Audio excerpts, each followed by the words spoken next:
Fala rapaziada do canal, boa noite. Hoje é um vídeo aqui bem rápido aqui, uma dica para aves que não bebe água com suplementação, né? Suplementação que tem cheiro, que toma muita vite. Você coloca qualquer tipo de suplementação na água, ela não bebe.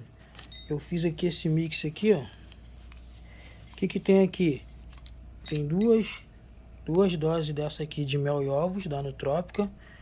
Tem uma dose de extrusada natural, uma dose de milho e ovos verde, uma dose de milho e ovos amarelo. E uma colherzinha de chá aqui, ó, dessa pequenininha aqui, ó. Assim, ó, de Mutavit. Aí você pode botar um Mutavit, Omnivit, Fertivit. Aí aqui, o que acontece?